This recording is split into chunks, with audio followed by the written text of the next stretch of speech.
भाग 2 गद्य खंड में डायरी का एक पन्ना जो पाठ है उसका मैं एमसीक्यू इसमें आपको बताने जा रही हूँ।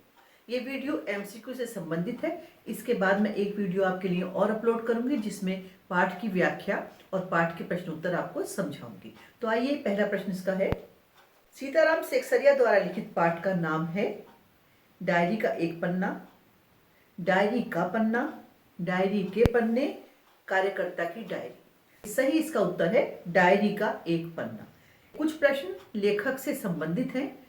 जीवनी आपके कोर्स में नहीं है, ना पूछी जाती है, लेकिन एमसीक्यू में कुछ प्रश्न लेखक और कवि से संबंधित पूछे जा सकते हैं। इसीलिए ये प्रश्न, सीताराम सेकसरिया का जन्म कब हुआ, 1891 में, 1892 में, 1893 में या 1895 में। तो सीताराम सेकसरिया का जन्म 1892 में हुआ था। सीताराम सेकसरिया का जन्म कहाँ हुआ था?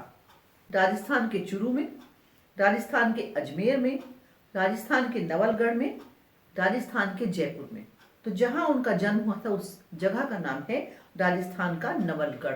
तो उत्तर इसका बनता है राजस्थान के नवलगढ़ में सीताराम सेकसरिया का जन्म हुआ था। लेखक ने बिना स्कूल गए पढ़ना लिखना कैसे सीखा? माता पिता से, दादा दादी से, स्वाध्याय से, चाचा चाची से। तो लेखक ने पढ़ना लिखना अपनी कोशिशों से अर्थात स्वाध्याय से सीखा। लेखक के जीवन का अधिकांश हिस्सा कहाँ बीता? अजमेर में, नवलगढ़ में, कोलकाता में, झांसी में। तो नवलगढ़ में तो उनका जन्म हुआ था, लेकिन उसके बाद उनका परिवार कोलकाता यानी कलकत्ता चला गया था, तो इसलिए उनके जीवन का अधिकांश हिस्सा कोलकाता में बीता। लेखक की प्रमुख रचनाएं, मन की बात, बीता युग, एक कार्यकर्ता की डायरी या ये सभी हैं। तो लेखक ने बहुत सारी रचनाएं की हैं जिसमें मन की बात, बीता युग, कार्यकर्ता की डायरी सभी उनकी रचनाएं हैं।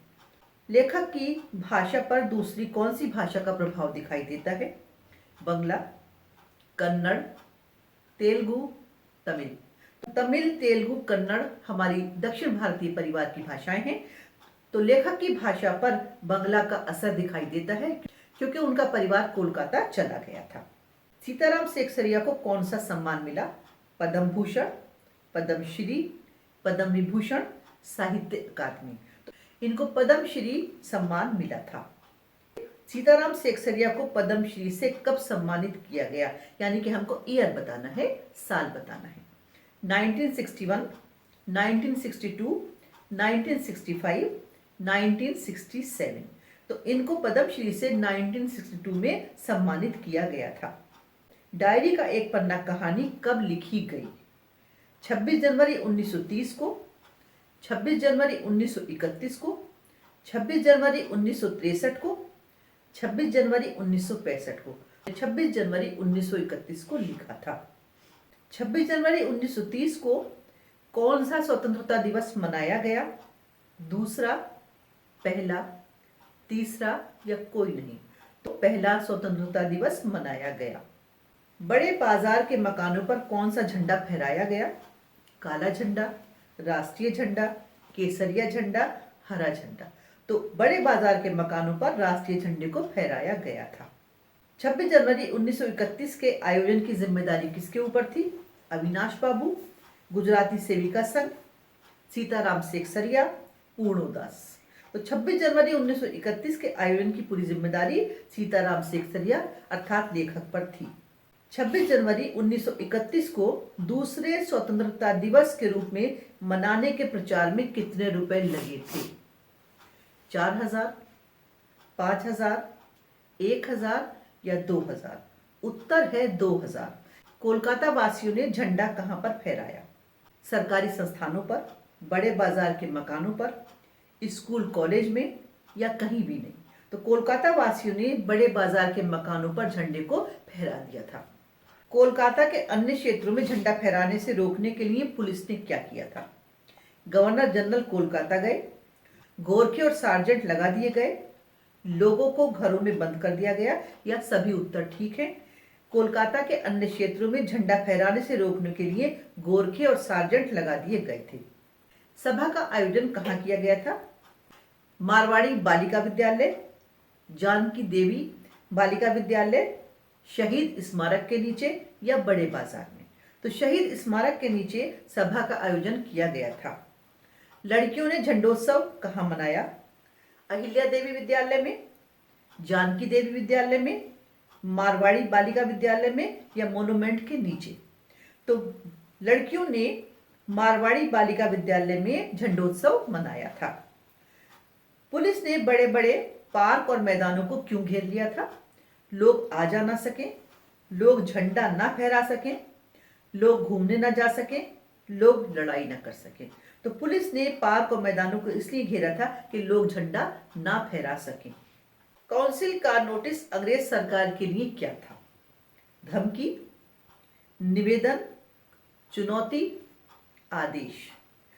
तो काउंसिल का नोटिस अंग्रेज सरकार के लिए एक चुनौती था, क्योंकि सरकार की तरफ से आदेश आया था कि कहीं भी लोग जमा ना हो, मोनूमेंट के नीचे सभा नहीं की जाएगी। लेकिन काउंसिल का नोटिस ये आया था कि मोनूमेंट के नीचे 4:24 पर झंडा फहराया जाएगा और प्रतिज्ञा भी ली जाएगी।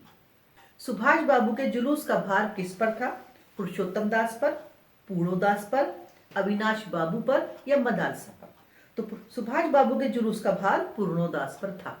मकानों और सार्वजनिक स्थलों पर झंडा फहराकर कोलकाता वासी क्या बताना चाहते थे? भाईचारे की भावना, देशभक्ति की भावना, संघर्ष की भावना या इनमें से कोई नहीं?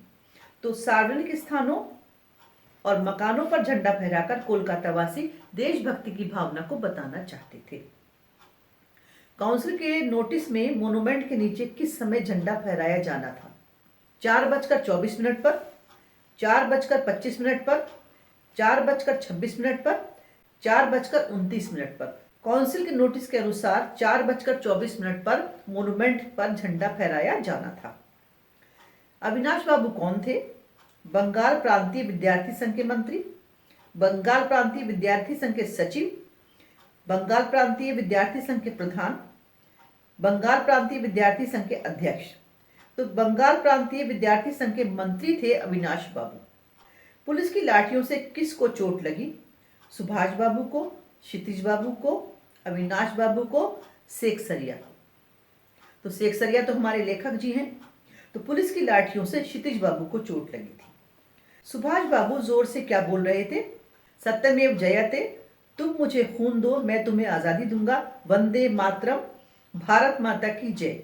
तो सुभाष बाबू उस समय वंदे मातरम बोल रहे थे। सुभाष बाबू को पकड़कर कहां भेज दिया गया? दमदम जेल में, लाल बाजार लॉकअप में, काला पानी या इनमें से कोई भी नहीं? तो सुभाष बाबू को पकड़कर लाल बाजार लॉकअप में भेज दिया गया था। स्त्रियां किसी से कम नहीं, ये पाठ ये भी कहता है। तो प्रश्न भी यही है कि इस आंदोलन में कुल कितनी स्त्रियां पकड़ी गईं? 108, 109, 100 या 105? तो इस आंदोलन में 105 स्त्रियां पकड़ी गई थी, जिन्हें बाद में छोड़ भी दिया गया था। बहू बाजार तक आने वाले स्त्रियों के दल का नेतृत्व कौन कर रहा था? प्रतिभा देवी, विमल प्रतिभा, प्रतिभा रानी, विमल रानी? तो सही इसका नाम है या सही इसका उत्तर है वो है विमल प्रतिभा। ब्रजलाल गोयनका कितने आदमियों के साथ गिरफ्तार हुए? 300, 200, 105, 400? तो इसका सही उत्तर है 200। थाने में किस महिला को पीटा गया? विमल प्रतिभा, मदालसा, स्मृतिका, निहारिका? तो जो नाम आपकी पाठ में आया है वो है मदालसा। श्रद्धानंद पार्क में किसने झंडा गाड़ा? सुभाष बाबू ने, हरीश चंद्र सिंह ने, अविनाश बाबू ने, पूर्णो दास ने? तो सही इसका उत्तर है कि अविनाश बाबू ने श्रद्धानंद पार्क में झंडा गाड़ा था। हरीशचंद्र सिंह कहाँ झंडा फहराने गए थे? नेहरू पार्क, तारा सुंदरी park, green park, Jurassic park? तो तारा सुंदरी पार्क में हरीशचंद्र सिंह झंडा फहराने गए थे। स्त्रियों ने कहाँ खड़े होकर झंडा फहराया? पार्क के बीच में, मोनूमेंट की सीढ़ियों पर चढ़कर, चौराहे पर, धर्मतल्ले के मोड़ पर? तो मोनूमेंट की सीढ़ियों पर चढ़कर स्त्रियों ने झंडा फहरा दिया। जुलूस कहाँ आकर टूट गया? लाल बाजार चौराहे पर, चौरंगी पर, धर्मतल्ले के मोड़ पर, श्रद्धानंद पार्क के पास? तो जुलूस जहां आकर टूटा था या लोग बिखर गए थे वो जगह है धर्मतल्ले का मोड़। जानकी देवी के साथ गाड़ी लेकर कौन गया?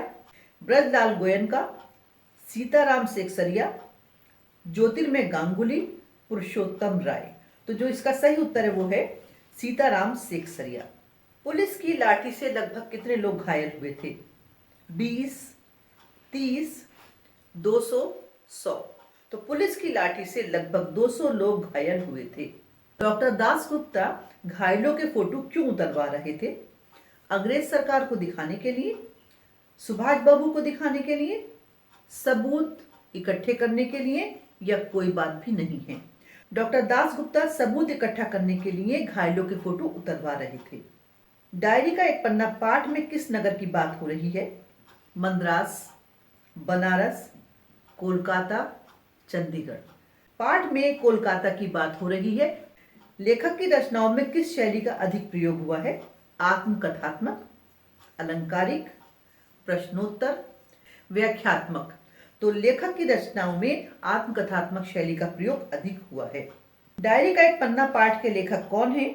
राहुल साकृत्यायन, अध्यापक पूर्ण सिंह, सीताराम सेकसरिया, वियोगी हरि। तो सीताराम सेकसरिया ने लिखा है डायरी का एक पन्ना। क्लास 10 ये डायरी का एक पन्ना सीताराम सेकसरिया द्वारा जो लिखित आपका पाठ है उसका एमसीक्यू यानी वस्तुपरक प्रश्नोत्तर हो गए।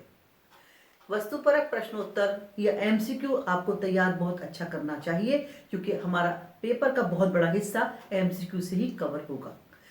मैं आशा करती हूँ कि आप हर पाठ को बहुत अच्छी तरह से तैयार करेंगे और बहुत अच्छे नंबर बोर्ड एग्जाम में लेकर आएंगे। Thank you.